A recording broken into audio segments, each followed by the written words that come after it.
But it's here. We have the Q-bird. Okay, everything is good as long as we have the Q-bird. Yay!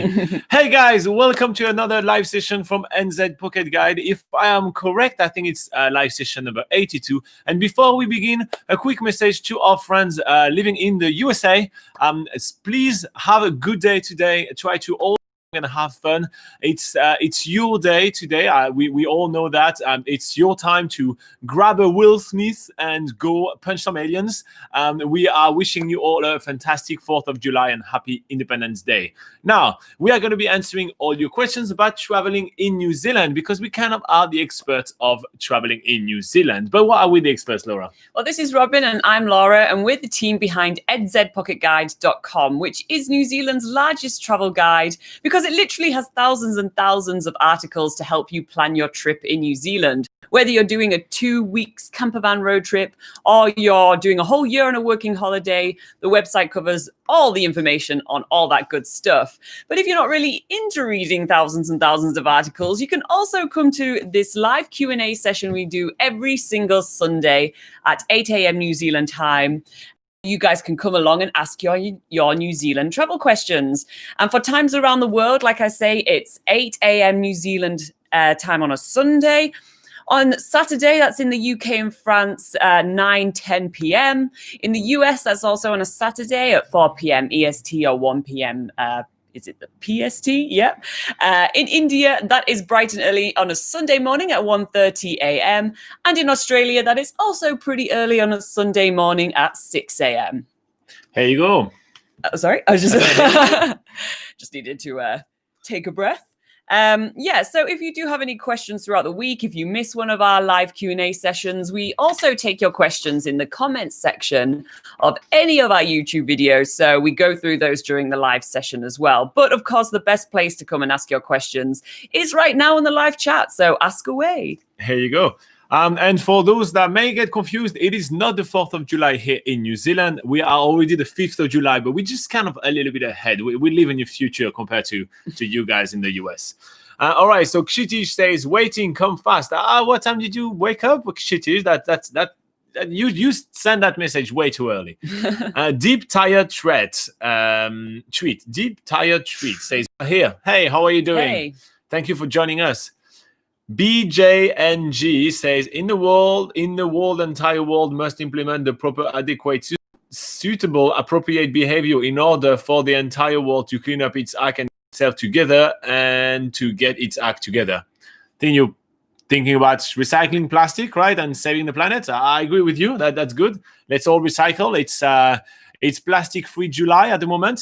So if you guys don't know what Free July is, it's a worldwide kind of movement where in the whole month of July, people try to live much more plastic free. So if you want during this month, you can join the movement and try to say no to plastic. So if you have a choice between something which is packaged in cardboard or something which is packaged in plastic free July, so pick the item packaged in cardboard for a change, or something packaged in metal, or something that is much easier to recycle than plastic. So yeah, or that can be also the good time for you guys to buy yourself a reusable tote bag, so something instead of a plastic bag. Anyway, I think that's what you're talking about. If it's not, just give us some more information. Anthony Comstock says, hi from California, USA. Hey, Anthony, Hi. how are you? How are you celebrating the 4th of July? I made a joke about Will Smith and the aliens because I do not know how people celebrate the 4th of July, actually, in the US. Maybe the 4th of July will be a little different this year in the US. But I don't what do you traditionally do for the 4th of July? Are you just eating burgers and French fries, but you call them freedom fries instead? Is that what? I don't know what you do in the US. So Kshitish says, tell us some good news. Well, it is Plastic-Free July. That's pretty good. Yeah. It's the 4th of July, so people are celebrating and it's fun. So that's two good news. He also say bonjour Kshitish. Victor Brugman says, imagine working in a supermarket every day and not end up getting the coronavirus, but food poisoning. Oh, that would not be fun. Are you talking from personal experience there? Hopefully not. Prati K's said something and then retracted it. So thank you, Prati. Good morning. Deep Tire Tweet says, where are you from, Victor? And Victor says, from the Netherlands. And Deep Tire Tweet says, okay, I like you guys making friends. I like it. That's awesome. And Heshan says, morning, people. Morning, Heshan. How are you doing? And Pratike says, hello, thanks for the Q&A. So when is New Zealand opening its border? So Prati, we did make a video about our prediction for the border opening for New Zealand. And I strongly invite you to watch that. So to find this video is very, very, very easy. You go on our channel, then you go on videos, and then you look at the last video, which the thumbnail is like bright red and bright yellow. You know, we made it really clear when it's a video that covers the coronavirus. You click on that, and it's basically all a prediction for the border openings. But in short, it will be extremely gradual, and so it's going to really depend on your country's also response to the COVID-19 crisis. So that's really going to depend on that as well. And they're basically going to pick and choose which country is going to open. So the first country we're probably going to be reopening is going to be Australia, and we think that's going to be in October. So in October, we will be able to travel between New Zealand and Australia. Then maybe around December or January is going to be some of the South Pacific Island, and then after that, in January, February, maybe March and later, this is going to be opening to other countries. That's just our prediction, though. There has not been any official announcement, so I don't want to mislead you. It's really just what we think. But I invite you to watch the whole video. We really go through every country's, and we give you what we think may happen. But it's really hard right now. And also, if you guys don't know, there are some national elections in New Zealand in September. So we're going to be electing a new prime minister or keeping our existing prime minister. We don't know yet. And that will also affect what the policy will be, because we are pretty sure that the whole COVID-19 response, the whole coronavirus kind of plan that the New Zealand government has put in place is going to be a major issue for this election, because some people want the border to reopen right now to get the influx of tourists and get the economy back on track. But some people are really worried and they don't want any new cases, because we have had some new cases that popped in from just Kiwis coming back home. So we have now reopened for Kiwis coming back home. So if you're a New Zealander and you're stranded overseas, you can come back to New Zealand. You still have to do the quarantine and everything. But what happened is that there are a couple of people that left quarantine too early, and they contracted the virus, and then they spread it a little bit around. So we now again have a few cases. It's very minimal, especially compared to other countries, like what's happening, all around the world. But it kind of creates a bit of an uproar in the community. So there is a big balance between some people that really want to restart the economy and some people that want to take a safe approach. And I think that's going to be, obviously the election nonsense hasn't started just yet. But yeah, we think that's going to be a big point of the election. So after September, there is probably going to be a lot of changes into what New Zealand is going to be doing. Yeah. Victor says he's speaking about personal experience. Oh no. Dear. Well, I hope you get well soon if that's happening to you right now. I definitely know how you feel. I had food poisoning a couple of times, not so long ago, and it's pretty bad. I actually had to go literally to the hospital to get my stomach pumped from some food poisoning. So yeah, and not a restaurant I recommend anymore. We have removed all the mention of that restaurant from NZPocketGuide.com. That's for sure. But yeah, Steve K says, in the US, we celebrate July 4th by throwing burgers on the grill, hang out at the beach or park, have parade, and we enjoy fireworks in the evening. Oh, that's pretty cool. I was not too far by saying eating burgers and calling them freedom fries. I was quite good. So, thanks, Steve. That's really cool. Nice. And Pratike says, thanks. I like the way you explain. You're very welcome, mate. I'm very happy to help. If you guys find all our explanation and all our information useful, a great free way to reward us is to hit the like button. It tells YouTube that the video is actually useful and that we actually are quite informative people, and so therefore we'll share that video with other people and show it around. So if you guys want to hit the like button, it's always super awesome to do. All right. In the meantime, guys, while you are getting warmed up with some more questions, we did receive some questions throughout the week. I think that this will pertain to almost everyone right here, because I think that's something that everyone is going to want to do in New Zealand. So let's get started. We have had Margaret that sent us a message on YouTube, and she says, hello both. I am Margaret from Christchurch, and I am planning a short trip to Auckland with my husband and grandkids. My grandkids really want to go to Hobbiton. Do you have any tips to get a bit cheaper? Because $90 seems really expensive. All right, so $90, yeah, that seems expensive to go just visit Hobbiton, knowing that it's a tour that only takes about a couple of hours. And yeah, it is, but it's a really cool experience. And if you want to know more about what it is like to visit Hobbiton, we actually have a video where we even go dine in Hobbiton afterwards. So it's a really fun video to watch. You can watch it on the channel. We are way too excited doing the video. We talk way too much, but it's a video that good insight about what is the evening tour in Hobbiton, but that's even more expensive than $90. Yeah. So Margaret's just talking about the standard Hobbiton tour. Yeah. So Margaret's only talking about the standard Hobbiton tour, which is you just show up and you do a walking tour around Hobbiton. Now, for the typical price, before Laura tells you how to get discounts, the typical price for Hobbiton is usually for an entry to Hobbiton is about $90. For kids under 8 years old, I think it's free, right? Yeah. For kids from 8 to 18, I think, like just kids, it's $40. And for family pass, which would include 2 adults and 2 children, that's usually around $220. But prices sometimes fluctuate, and we have a great article on nzpocketguide.com called How to Get Cheap Hobbiton Tickets, where you will find the newest prices and everything. But there are a few ways where you can get discount. There are a few ways how you can book. So what are the ways you can book Hobbiton? Okay, so the first way you can book Hobbiton is actually directly through Hobbiton itself. They have their own web. I'm sure you can actually even show up on the day and book your tour. They may be waiting around because it is usually a very busy place. But yeah, usually if you want to book direct, the best way to do that is online through their website, and it's kind of like a booking through email. So they will, once you've made your booking, they will send you a confirmation email, and if you want to make any cancellations, you'll have to send them an email to do that. So that's kind of how it works if you're booking direct for Hobbiton. And in terms of getting a discount, if you're booking directly through Hobbiton, Hobbiton is really not known for doing any sales or discounts.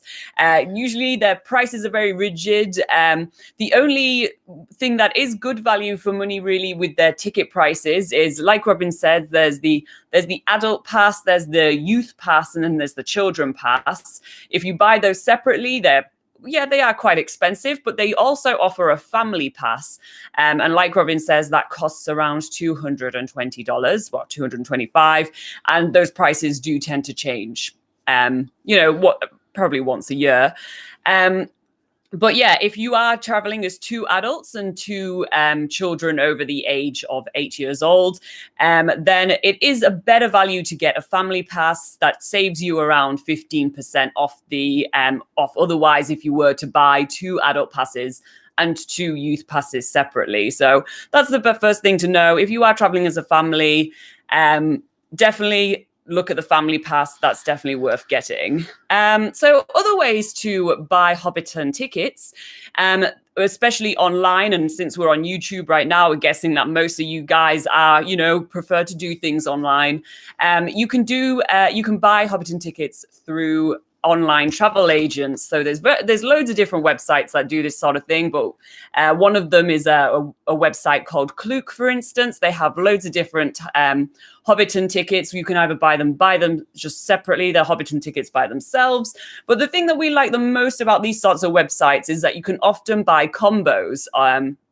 So you can buy like a Hobbiton ticket along with another activity that's nearby, or like a tour where you can take a tour from Auckland. You don't even have to drive yourself. You can take a small group bus tour from Auckland, head down to Hobbiton, do the tour. Then they'll take you over to the Waitomo Caves, for instance. That's one of the combos they have on Klook, for instance.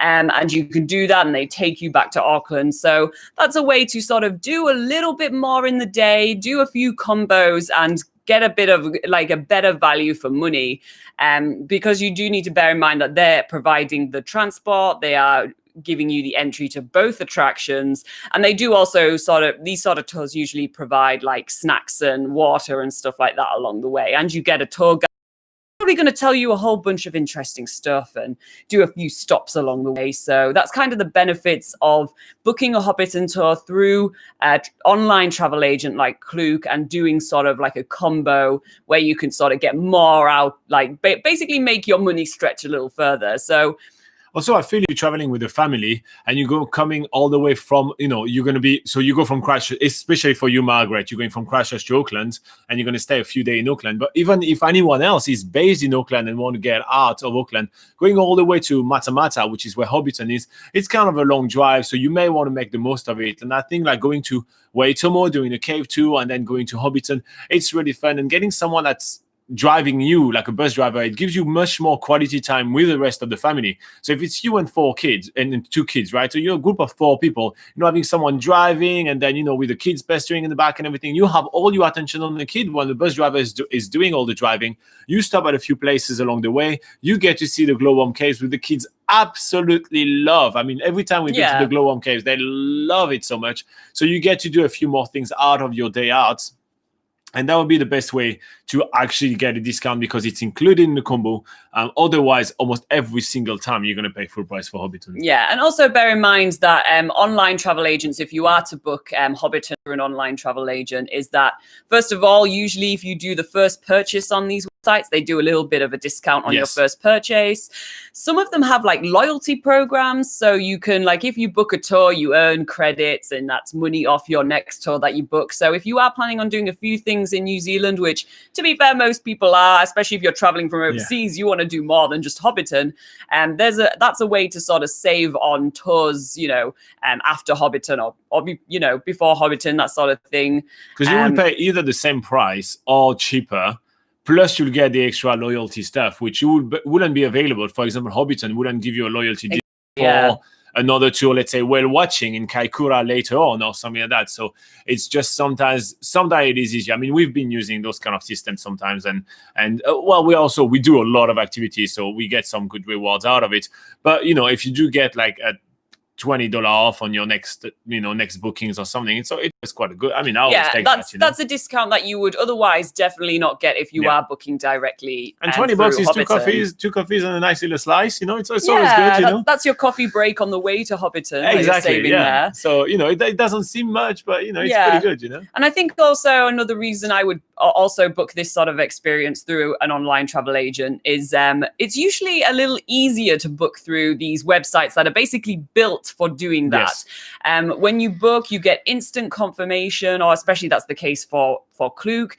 They give you instant confirmation, so you've got your space on that tour. You don't have to wait for confirmation emails and all that sort of thing. And it also makes it easier to cancel as well. It's usually just a quick process, like you just click on either the website or the app and you can just cancel it pretty easily. It's just basically more user-friendly in general, rather than if you're booking, and I think this goes for like all tours in New Zealand. Remember, each tour has they have their own website, their own booking process. So you've got to sort of, You've got to adapt to that system that was built by that one guy rather than one system that works for all. Exactly. So if you're looking for just an easier, quicker experience, then usually the online travel agents provide that as well. So that's another benefit that's worth mentioning. And since I'm the planner of the both of us, I cannot stress enough how good it is to have just one system that works well and something which goes quick. I like knowing instantly, like, okay, I got my spot, rather than having to exchange emails or sending something and waiting for the confirmation. And sometimes it goes in your spam folder, but sometimes it doesn't. Sometimes it takes a few days to come. Sometimes a couple of steps. Oh my God, I just like something simple. Yeah. Anyway. I was just going to say also in the instance of Hobbiton, the Hobbiton, the entry price for adults and children is exactly the same on all the online travel agent websites as Booking Direct. So on some tours, you'll find that maybe sometimes the travel agent websites, they're usually a little bit more expensive because that's their earning commission and stuff. But for Hobbiton, that is the exact same price. So you don't need to waste time sort of comparing prices everywhere. Usually for like the major activities, always the same price. And for some of the small ones, they differ. That's what I personally have found. All right, so if you did find that useful, make sure to like. You can also subscribe. We do travel tips like that all the time on this channel. There's also something called New Zealand's Biggest Gap Year, which is a series of videos where we do pretty much almost every single activities available in New Zealand. We try them for you. It's pretty fun. And on top of that, if you do want to do a little bit more research that specific subject, right in the description of this video, I put a couple of links.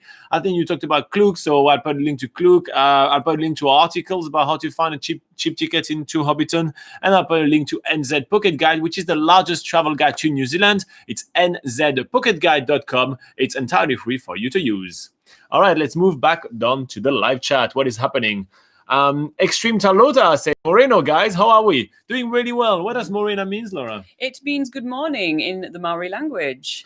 Victor says, I don't know if you remember our conversation about doing gap year first or finishing college first. Yes, I remember. We did chat about it. I gave you way too much life advice. I do remember that. I will still talk about that. I was like, I shouldn't have done that. But if you do, we ended up on the same opinion, gap year. But unfortunately, this plan has stranded, and now I had to apply for college.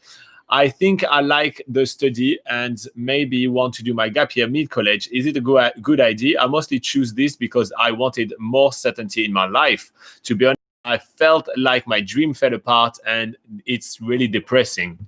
Honestly, first up, you shouldn't be depressed, right? You are so lucky. You're from the Netherlands, so you come from Europe. You come from a rich country. Maybe even if you're not the richest person in all the Netherlands, you are one of the richest person in the world. If you compare how lucky you are compared to anyone else, you have safety of state, you have you have a health system, you have an educational system. You are super lucky. You are choosing between two extremely amazing options. You have to take gap year in New Zealand, or you have to study to further yourself in the future. I mean, you are the luckiest person on the planet right here. It's awesome. So I don't think there is anything depressing with that. And maybe you have to postpone your gap year for your gap year of experiencing an amazing time in New Zealand. There is nothing to be depressed about. There are thousands, millions, billions of people which are struggling to feed themselves right now. So I feel like you're super lucky. So there is no reason to be depressed. Like you have two awesome choices. Yes, you are placed in front of a conundrum. You have to make a choice. It's always a bit hard to make a choice, but honestly, you are choosing between two types of ice cream. You still get ice cream. You just get two types of them, and you can't have both at the same time. Yeah, you can have one earlier and one a little bit exactly. later. On top of it, you still get both ice cream, which is awesome. So there is nothing to be depressed about, and I'm speaking about that, I'm speaking like that because literally we are in the same situation. We had some trips planned and everything like that, and we're like, that put ourselves a little bit down. Like, it's fine, mate. It's okay. Now, when it comes to deciding if you want to study now and then take your gap year and then study again or anything like that, I personally believe that you should finish what you start and then keep going. I know that sounds like an old dad speaking, and that's definitely not the case. I just feel like if I was to study, then take a gap year, hell no, I wouldn't want to go study again. Especially the same thing that I've done before. You know what I mean? I wouldn't want to get back to that. I feel like your life will come to a different stage, and then you'll be like, oh my God, studying was awful, or something like that, And you wouldn't want to just do something, have a life-changing experience, and have to get back to exactly the same life while ignoring the changing part of your life-changing experience. And I feel like it's going to be a little bit hard. I think you're also going to lose momentum on your studies as well. If you study, then take a whole year doing a gap year. It's going to feel, really hard to get back. It's going to be too hard to restart. Yeah, getting back into the whole study life and stuff. I would definitely get university all out of the way first. Obviously right now the world has made the decision for you in that you can't travel, so I'd say right now do university first, get that all out of the way, and that's going to be a really cool experience in itself. And then disagree. and then after that then you have your gap year, and that will sort of be that's kind of like the last sort of part of your sort of studies and shaping what you want to be in the future and stuff. I sort of saw my gap year as a sort of part of my study experience, in that at university I sort of learned the skills I needed for the sort of job I wanted to do, but I didn't really get the life skills that I wanted at university. So then I took a gap year, and that's where I got my life skills, and then I was able to do what I wanted after that. So I feel like you either way round, it works. Try to pick any uni studies that is 1 or 2 years. Don't pick something which is 7 years. Don't become a doctor just yet. If you plan on becoming a doctor, study all the 7 years right now. Just do maybe I don't know, biology or something that you need to do, for that. So you do a year or two of biology, you get that degree, and then you move on. Like just pick something quite I think short. a lot of because otherwise degrees it'll are be cheap. usually 3 years. Is it? Yeah. So. I know nothing about it. but I survived. But yeah, that's what I like. I mean, that's my take. But again, Victor, I feel like every time you show up here, you ask us like more like life-changing questions. Yeah. So it's a bit, it's a bit different. But anyway, it's just. He's saying like. What does he say? He says, "Whoa, you're right. You are like the godfather of life advice. The godfather of life." So am I like robbing you blind in the back? Like. If you don't follow my life advice, I'm going to send them up to you. Anyway, it really is like choosing between two types of ice cream. Yeah, here you go. My studies should take me about 4 years. Well, pick something that is 2 years first, and then you do the 2 years later, maybe. But yeah, good. And enjoy the ice creams. Honestly, it's 8 ice creams. It's obviously delicious. Anyway, I hope that helped me talk. Yeah. We usually do travel advice on this channel, but if anyone needs life advice, we'll do our best as well. But yeah, travel questions, guys. Travel questions. But honestly, I do really mean what I say to you, Victor. And obviously, when we answer questions, we always give you our honest opinion. And so obviously it doesn't apply to everyone, but it gives you a little bit of that. Anyway, if you do like our travel advice, or if you find them funny, hit the like button. It tells YouTube that we're useful. So I see there is 26 of you guys on there. And there is 13 likes. So if the 13 of you that forgot to click like can do it, that's awesome. You can do math. I know math is hard. All right, let's go back up. Fuad Mojave, I think I pronounced that absolutely perfectly. I'm sorry. He says, "Hello there, a new subscriber here." Ooh. Oh, welcome on board. That's awesome to have you on board. I hope you're going to enjoy all the questions that we answer. And he says, "Checked a couple of your videos, really fun and helpful, so I can't wait for more." Cool. You're at the right place to get some more. Ask us your questions. Go ahead. Mohammed Radwan says, "It seems most of the Americans thinking of migrating to New Zealand. From what I have seen in social media, I hope their country gets better." I hope that it's going to go better in the USA. They have a chance to do something better in November. So, maybe they will do something better. Maybe they won't. They're free people, so they get their free choice-ish. There is still some weird things with, all this voting system of people voting more than... But we won't delve into the free. They're somehow free. Deep Tire Tweet says, "I wish to move from India and maybe settle in New Zealand because of a better work-life balance and relaxed life. Is it easy to get a job with the basic course I have done? Skilled?" Well, honestly, if you were to ask us the question, a few months ago, we would say yes. But now, following all the shape changing that there is in in all the landscape of like the working condition in New Zealand, right? I think it may get a little bit harder, and I'm going to explain you why. Tourism is the largest industry here in New Zealand, second to farming, right? And when this big virus hit, obviously we had no more international tourists in New Zealand. So we had to rely on people in New Zealand traveling within New Zealand. And that has hurt a lot of businesses. And therefore, a lot of people lost jobs. So what happens is that there is a lot of New Zealanders that used to work in tourism that change and get other type of jobs. And when you change industry, very often you go to a job where you don't require that much skills because you don't have the skills of that industry just yet. And with that in mind, I think that a lot of the temporary kind of jobs and everything have been filled. So what is going to remain is more the seasonal type of jobs. So more like the fruit picking and the packing the kiwi fruits and all those kind of things, or the dairy farming jobs and on the lambing jobs, which is working with sheep. So all those kind of jobs will still remain because they're seasonal. That cannot really sustain someone which is living 365 days a year in New Zealand all the time and need to pay for a mortgage or for the kids' school and all those kind of things. So someone cannot be sustained that. But as a traveler, just coming to travel in New Zealand, be able to pay for your travel, like let's say on a working holiday visa, then that works. But sadly, that's not available for Indian immigrants. So I think what you're going to have to do is to save up some money for a couple of years, because anyway, moving from one place to another is extremely expensive. And then in 2 years, when the situation stabilizes, then you can contact Immigration New Zealand and see what kind of skill list is available. It's all available on their website. And then you can work toward getting that skill. Once you get that skill, then you can come to New Zealand. And I think that's going to be the easiest way to come to New Zealand in the future. But again, this is just our opinion right now. All the policies are going to be changing, and we'll keep you updated if there are some like easier way, because we're more here to talk about traveling in New Zealand. I hope that helped you. Deep tire tweet. Fuad Mojave, again massacring his name. I'm very sorry.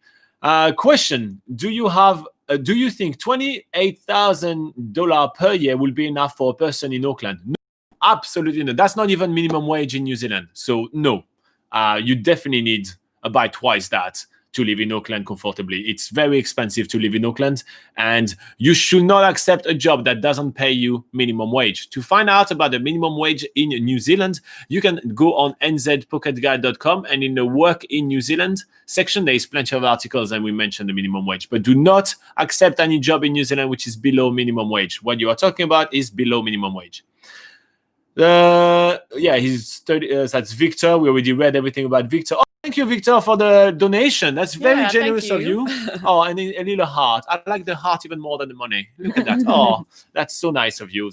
For a Lifetime says, just let you know, guys, me and my wife went to New Zealand over New Year's for a month. It was fantastic. Made a lot of photos. It's a heaven for photographers. It is absolutely fantastic. If you are a professional photographer and you want a bit of a feature, not to advertise yourself, you can contact us, and we actually give you like a whole page on the website, and we let you kind of put your photos and everything, and we talk a bit about you and your trip to New Zealand and like your favorite shots and stuff. So we have photographers features on the website to kind of inspire people to come and travel in New Zealand. So if you're interested in doing that, you can definitely contact us, Photo for a Lifetime, and we'll give you a page, and you can then add that to the portfolio and tell people that you've been published on the largest travel guide to New Zealand, because that's what we are. nzpocketguide.com is the largest travel guide to New Zealand. Nicolas Bravo Encina. I think I pronounced that well, didn't I? When do you guys think we could start traveling to New Zealand from South America? I'm currently a working holiday visa holder. I'm surrounded by uncertainty. Yeah, we agree with that. So when we did our video about when will the border, New Zealand border, will be reopening, we did not include any countries from South America. And that's because there has been no chatter of reopening the borders from South America. And that's usually is because Brazilian case.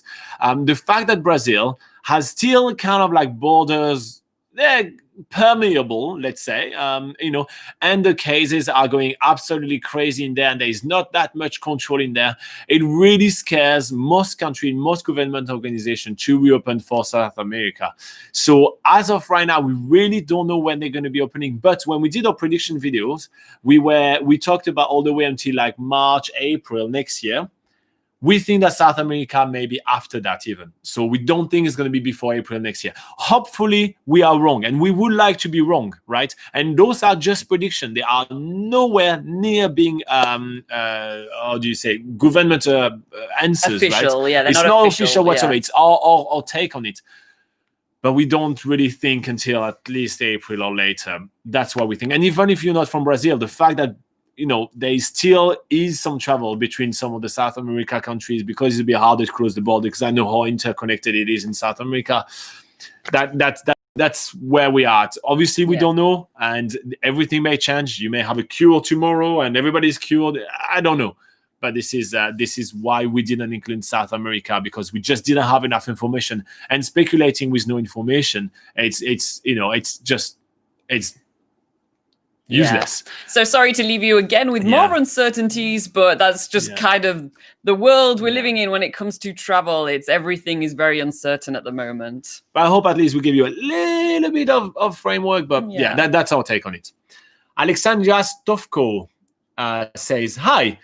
Has there been any guidance on what happens if your visa is set to expire before you are able to get into New Zealand? I am in America, and my working holiday visa expires on October the 25th. So, Alexandra, and actually that will apply to you as well, Nicholas, you guys should contact Immigration New Zealand right now to ask them what is their current policy on it. If you do hear anything, just obviously message us on any of our videos or Facebook and everything, and give us some information, and we can give it to everybody. We contact Immigration New Zealand about every week to ask them, if they have released any policies or anything like that. So far, nothing has been done. But if on the personal case, they can do something for you here and there, that may give us the idea of what they will do for everyone later. So, I will strongly advise you to contact Immigration New Zealand right now. Send them an email, give them all your application number and all those kind of things, your visa and everything. Or even give them a call. So- You're going to be on hold forever. I say send an email, but Yeah. it depends if you are okay to be on hold for a long time. But yeah, so contact them right now to know what's going on with that, because as far as we know, the same policy applies. So if you haven't entered New Zealand, by the time your visa expires, your visa is cancelled and you cannot apply for another one. So far, that's literally what the policy is. And I don't know what they're going to decide, because there is kind of two approach, right? Either you let everybody extend their visa for quite a while, and they may just extend everybody for 6 months. They've done that for some people in New Zealand. So people which are on student visa, for example, and are currently in New Zealand, they got an extension because they know they can't go home. So they got an extension to stay in New Zealand. So they may do something like that for everybody else. But at that point, when everybody can travel, we may get a double amount of people coming to New Zealand. And I don't know if the country can handle that. So they're kind of balancing all that. Or do you kind of say to like all the people that have applied, like a year's worth of people that have applied for visas, say, too bad luck, see you next lifetime? They might even change their policies to allow people to apply again or something. Yeah. But yeah, again, that's another thing that's uncertain. We don't really know what they're going to do. But contact them right now to try to get some answers, because if you just stay like with no answer, with no action, that's just letting it lapse for no reason. So yeah, don't do that. Contact them. Again, thank you, Victor. It's so bright and blue and shiny. I love that. I really miss it. Every time I look and I'm like, oh, Victor has been nice to us. Deep Tire tweet say, so maybe once COVID situation improve, say somewhat around June, July 2021. Right, thank you so much. Yeah, June, July 2021. Let's hope that's good. Fingers crossed. Yeah. Mohammed Radwan says, Guy, how much the bill is monthly or weekly for heat pump, either electric or with oil? Okay, so it really kind of depends where you are in New Zealand. So there are some places in New Zealand, like for example Auckland, where you are just paying towards the power company, and the whole power is distributed through something called the power lines, right? Is distributed by something which is owned by like the Auckland Council and therefore the Auckland people. So at that point, you only have just about one bill. Let's say heating, usually in a month, if you're in a small apartment in Auckland Central, which is well insulated, that will cost you about $70 per month. Let's say you are more in a smaller town in New Zealand, and then you have to pay both for your power, and you have to pay for the lines that kind of the person that kind of bring the power to you. So there is one person that owns the lines underground, or the wires, and there is one person that owns the dam that generate the power. So you have to pay two different people, so you get two bills. Also, usually when you are outside of the bigger cities or in a house which is not well insulated, then you have to pay a little bit more. So that can go up to with the heat pump, that can go up to like $400 a month. So it really varies about your conditions. Yeah. You have to know that some of the housing in New Zealand are very old. They date from the 70s. They have no insulation and all that. And some of them are just brand new. So you have to see where you're living. So that will range between, and also the size of your house and everything, right? So that will range between, $400 to $70. And that would be in winter. Obviously, in summer, that would be much cheaper. Yeah. In summer, people obviously don't usually have their heat pumps on. People tend to just have their heat pumps on for about 4 or 5 months a year. So you do need to bear in mind that those prices will only be for about half the year. And then the other half, you don't have to worry about paying extra for your electricity bill. But again, questions about traveling in New Zealand, it's a little bit more our forte than questions about heating bills or anything like that. All right. Fuad Mojave says, thank you with the heart. Oh, thank you very much for the heart. Esther P says, hello, I have been watching your video for a while and love you guys. Oh, that's nice. That's probably love Laura more, right? My accent is too thick. Do you want to read what she says afterwards? She says, I plan on studying in New Zealand for a course in IT after this situation. How are the job opportunities in IT in New Zealand? Well, again, this is a travel channel, so we aren't really experts in specific fields of work in New Zealand. But we do have computers in New Zealand. But we do have computers in New Zealand. There is a demand for, IT specialists and that sort of thing. So indeed, there are opportunities for IT work in New Zealand. But as Robin was explaining before this whole COVID-19 situation occurred, there was definitely a huge demand for IT opportunities. You probably would have, if you have the right skills or the right qualifications, pre COVID-19, you probably would have got a job very easily. But now, since a lot of people have sort of had to change their jobs in New Zealand, like Robin was saying about the tourism industry, sort of a lot of people being let go in the tourism industry, for instance, and other industries as well, you might find that some of those jobs are probably taken up by people sort of shifting careers and stuff now. So yeah, it's kind of a little bit uncertain how that would be nowadays, but maybe come back on the live chat in a few months' time and we can ask and see that question again. Yeah.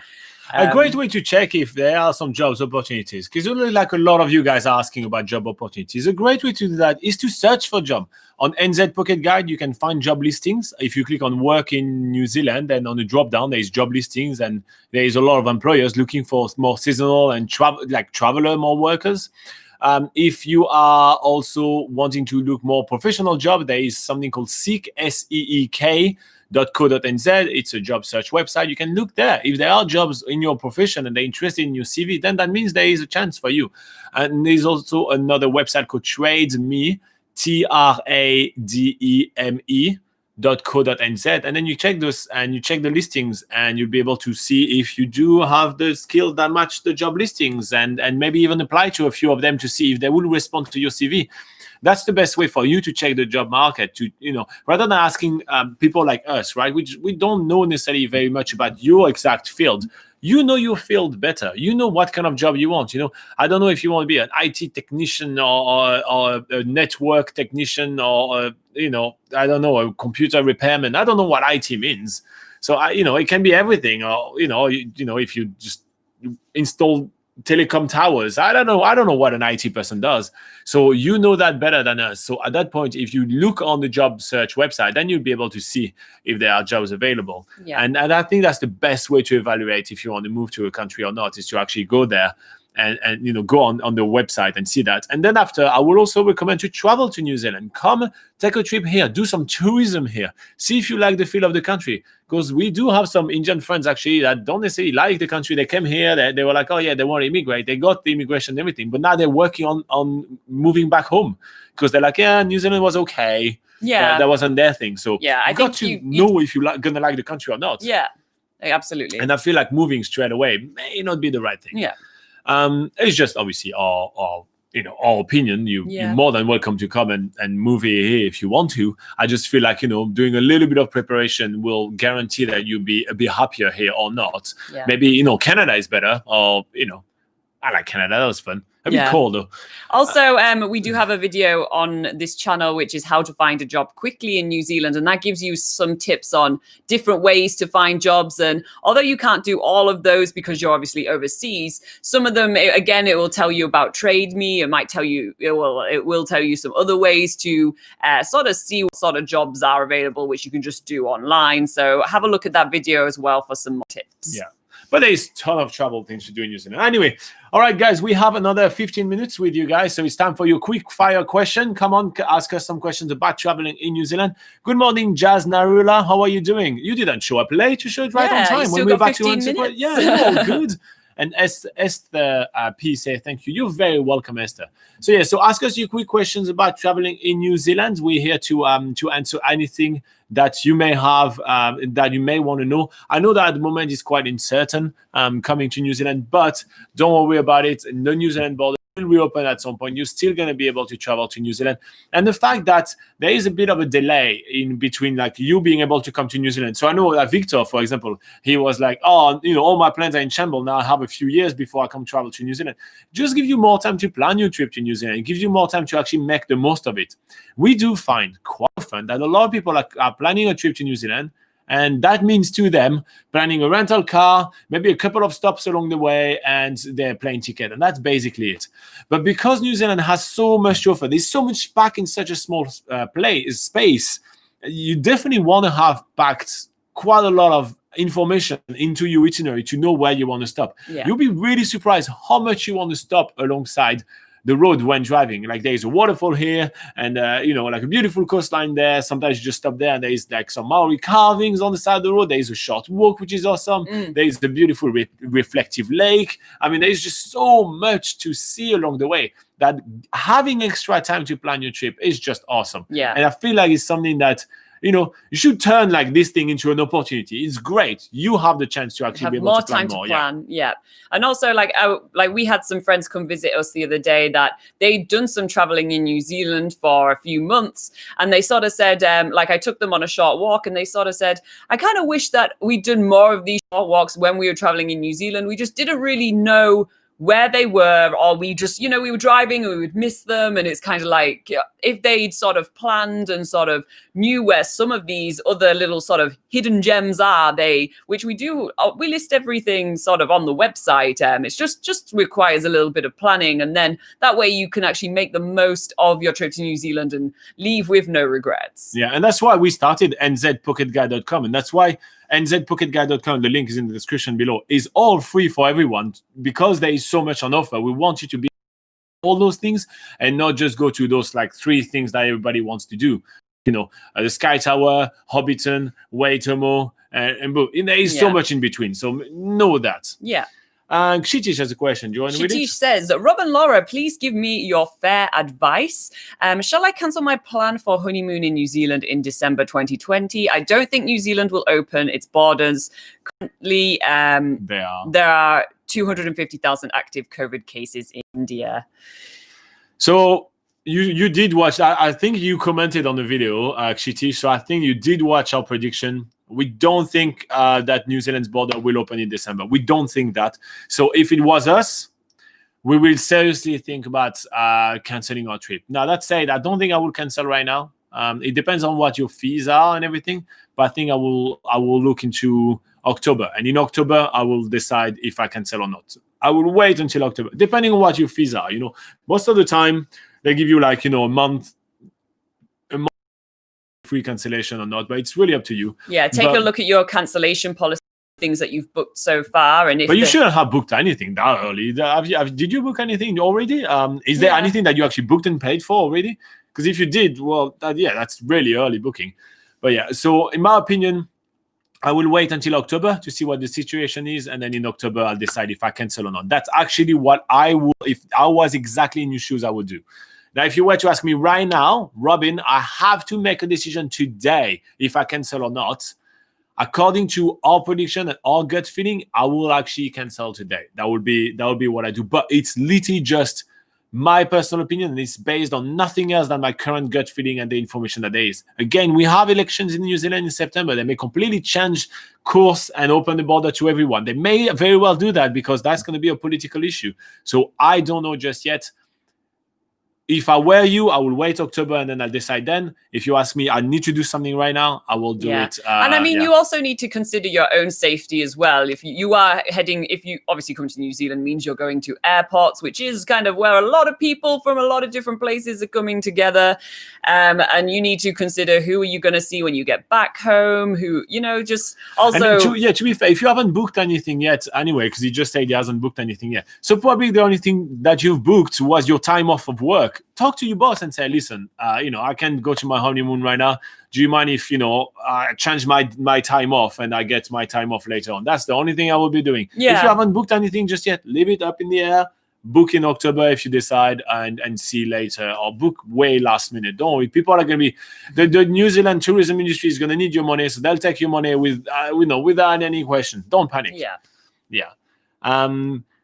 Anthony Comstock from California says, is it easier and cheaper to make reservation ahead or when I go? Well, usually it's better to book early, right? But in the situation, it's a little bit crazy. But there is many reasons why it's better to book early. Yeah, so a good reason to book early is obviously so you have a place on specific tours that you're going for. If you're booking early, especially for car rentals, that tends to be a little bit better because car rentals, depending on the season, car rentals do run out in New Zealand. Camper van rentals as well. Camper van rentals. Especially in summer. Yeah, exactly. I think the main thing to think about is what season you're coming. If you're coming around sort of spring, summer, and autumn, you probably want to... Can you give us the month, please? So we are talking about... the busy months. The busy months are sort of... let's start from November, December, January, February, and March. I would say they're the busiest months. They're the months that you'll wants to make reservations for pretty much everything, because New Zealand traditionally, not including these uncertain times, but traditionally they're the busiest months where a lot of things book out. Accommodation can book out as well. So make sure that you do make your reservations then. For the other months of the year, we're talking about, where were we? March, April, May, June, July, August, and September.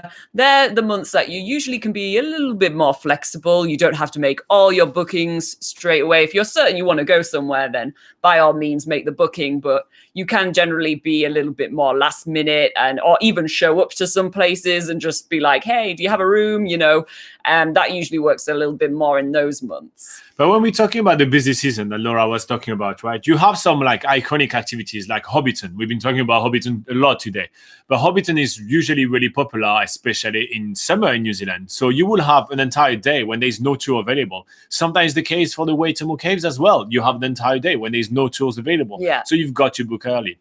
Same thing in summer in New Zealand. Let's say you want to stay in, instance, if you want an accommodation within your price range, because you're always going to be able to find a $10,000 room. Don't panic with that. But if you want accommodation within your price range, you have to book multiple weeks in advance. If you go to a place like Lake Tekapo, which is really pretty and really beautiful, there's only a handful of accommodation. If you go to a place like Mount Cook, there's only, I think, 3 different accommodations. Yeah, 4. something like there's that. 3 or 4 accommodation only. So let's say you want to go to Mount Cook. At that point, the offering in New Zealand is really, really small compared to the amount of tourists there. So at that point, it's really smart to book early. So if you do travel in New Zealand in summer, which or during the busy season again, which is October, November, December, January, February, and March. If you within those 6 months right here, I will book at least a couple of weeks in advance, pretty much everything along the way. There is great way to book online. We do link to a lot of hotel pages and everything on NZ Pocket Guide. So let's say you want to stay in Mount Cook, you type like Mount Cook on NZ Pocket Guide, you will have a lot of favorite accommodation. You go there, you read which one kind of fits your needs, and then you click there and you go and you book it straight away. But booking a little bit in advance, very, very, very smart, rather than booking at the last minute, because you may still have a hotel accommodation and everything, but you have to take the deluxe suite, for example, rather than getting the family room or something like that, and that may cost you a few hundred extra, and you may not have prepared that or put that within your budget, and that may not be great. So that depends on when you're coming to New Zealand. So in terms, I was just going to say, so in terms of it being cheaper, it's not always necessarily going to be cheaper to book early, but like Robin says, you are getting the thing that, you're getting your first choice, which usually your first choice is something that you can afford, and it saves you money in the long run rather than having to compromise. So instead of, showing up somewhere and having to take a more expensive room or a more expensive option than what you were planning for, then that obviously makes it a little less cheaper. So and so that is true between all the different accommodation providers, between hotel, hostel, or holiday park and everything. You get your first choice, but also within each of them you get your first choice of which kind of room you want. So I feel like overall, it may not save you a ton of money just if you were comparing that price to that price, but it will save you a lot of money because you will always have what you want and you have the option that you want. So it actually will save you money. Just not like, that room won't be bumped too much. Exactly. More. And we actually, sorry, I keep putting in. That's okay. We actually did have some friends that were planning last summer to traveling around New Zealand, and they were actually, they were using our advice. They were like, "Oh, can you book us something?" That's like the problem when you do what we do. All the friends I was asking. So they were asking us basically to book some accommodation for them on Airbnb, for instance. But everywhere they were going to, because they were booking so last minute, all the good value Airbnbs were all taken up by this point, and they probably had to spend about double what they were planning just in order to find a place. Yeah, they were sending us like, "Oh yeah, like, do you think this Airbnb is good? Like $300 and everything." It's like, "Oh, it's fully booked." And they're like, "Okay, this one is good. It was $700 a night." You go up really. They were traveling as a group, so then you did. They're not like that flash, but they were traveling as a group. So So I will definitely go and kind of book the stuff. Now, when it comes to like where to book and everything, and you'll find on the website that we do recommend like booking.com or Expire or those kind of things. So that's kind of like the 2 websites that we use the most. I have to say, I personally like booking.com the best. just because it's just way easier to use and everything, and you can combine all the bookings. Their refund policies are also very good, and I really do like having a little bit more flexibility in my bookings. So I have to say my favorite is booking.com. That's just a personal choice, and but what I definitely recommend you is, rather than just reading what's on those kind of website and everything, is to definitely read kind of like, it's self-promoting, but NZPocketGuide.com. You check our website, because we literally tell you exactly what you're going to get hotels, rather than those flashy description, which like, let's say you have Hotel A in Auckland, they can type whatever they want in those in those boxes, so you have whatever description they want, rather than having like what you actually get. And so that's what we do. We go to all those places and we just check them. We don't necessarily sleep in each of them. We do sleep in a lot of them, but we don't necessarily sleep in each of them. But we check them out, and then we plan that for you. So I definitely will recommend kind of checking out what we write there. And that's our take on that. Kshitij says, booked anything? Anil Matthews says, how is New Plymouth Place for student life? We have a video about that on the channel, actually.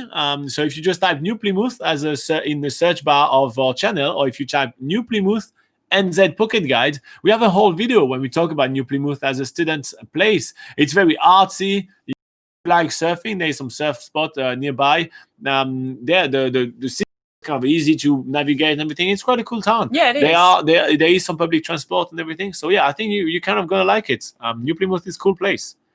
But check out our videos on New Plymouth. We also do a few activities around New Plymouth, so that will give you a feel about the place as well. You also see me getting the worst haircut in the world. Yes. This is... Well, I'm sure the barber didn't think that. I think the barber thought he was giving you the best haircut in the world, which I think some people would agree. No. This was not a good day. It was very stylish, and maybe a bit too stylish for Robin. I had to wear this haircut on camera. So that was during New Zealand's biggest gap year. There was a haircut. I say, oh, your haircut is terrible, which usually my hair are terrible. My hair are always terrible. Don't take the hat off. So my hair are always terrible. And so he saw that and I was like, no, you need to do something about it. And I was like, okay, you do whatever you want with it. I don't mind. And he like shaved all the side, left a lot of hair and styled shaved his eyebrows. Shaved my eyebrows. I was like, oh, nonsense. So, and then obviously we were still filming, because the goal was to do 365 days in 365. No, it's 365 activities in 365 days in New Zealand.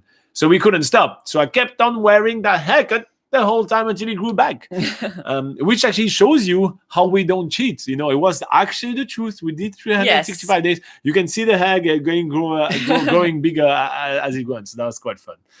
Anyway, Anthony asked about kayak. So here you go. We talked about booking.com. It's about the same. Everybody has like different kind of taste. Yeah. Stefan Lupascu. Do you want to read what he says? Yeah, it says, hey guys, based on your experience or opinion, how many days would one need to fully cover the highlights of the South Island? 3 months. No. Okay, if I want to be reasonable, right? We obviously did, during New Zealand's biggest gap year, we did about, I think that was 5.5 months. 5.5 months we did on the South Island. So obviously that's a lot. I will think I do really like we have an itinerary that says covering the South Island in 2 weeks, and I think it definitely I would gives you say a lot of the minimum would be 10 days. Minimum would be 10 days. I do like our itinerary, which is 2 weeks in the South Island. So to find that, you go on nzpocketguide.com, then you get our prepare your trip and then trip IDs. And then in trip IDs, we have like a lot of recommended itinerary, right? And we did an itinerary in the South Island for 2 weeks. And I think that's my favorite South Island itinerary. We have longer, we have shorter, but I think it really kind of hit the spot. What do you think? Yeah? Yeah. Cool. That's my opinion for you, Stefan. I know it's always annoying when I send you on the website, but you have everything in writing and you see if it does everything for you. But I think South Island in 2 weeks is the best place. Yes. If you don't want to go through prepare your trip, then trip IDs, and then scroll down, you can type South Island in 2 weeks and you should be finding it easily. Do we not have a video on YouTube? We probably also have that on video as well. If you don't feel like reading, you have that on video. But if you are watching the video, you have to listen to my stupid accents. So obviously you may want to read it and be quiet at peace and play your own little music. Yes. MB 1968 NZ advise you to cancel it, Kshitish. So he said cancel as well. But since you haven't booked anything, it's not really cancelling, is it? Yeah, it's just postponing your plans. Yeah, and he says he doesn't see our border restriction changing. Yeah, that's basically what we say. MB, did you watch our video about our prediction and see like when we are thinking things are going to open? And do you agree with them? Photo of a lifetime, says Stefan. I'm forced. I think it's in a different language. Robin. Wow. Okay. Yeah. I have no idea what you're talking about. Photo of a lifetime. I'm not going to try to pronounce all of that, but it looks like it's advice for you, Stefan. So here you go. You guys chat together. Photo. Remember, if you want to send us a message, you can send us a message on Facebook or email us or anything like that, and we can see if you want to put your some of your photo on our site. In the meantime. Thank you very much for watching, guys. I think we're going to round up. Thank you very much for giving us 23 likes today. That's really awesome. I really appreciate it. We have a very small channel here. We always have about like just 20 people here coming and asking us questions. So it's kind of like, it's a friend and family kind of group right here. And I really do appreciate that. So tell people that are planning to travel in New Zealand, tell them about the channel, and we keep on growing slowly.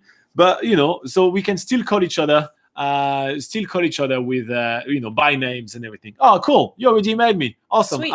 I'll get to that. I'm on video right now, but I'll get to that really soon. Okay. In the meantime, we'll be back next week because we do that every single week. So if you don't catch this video in a live session, you can definitely put your question in the comments of any of our videos, and we'll answer them. During the live session, when it's get a little quiet, we just read them and we answer them. So any comments of any of our videos, you can put your questions.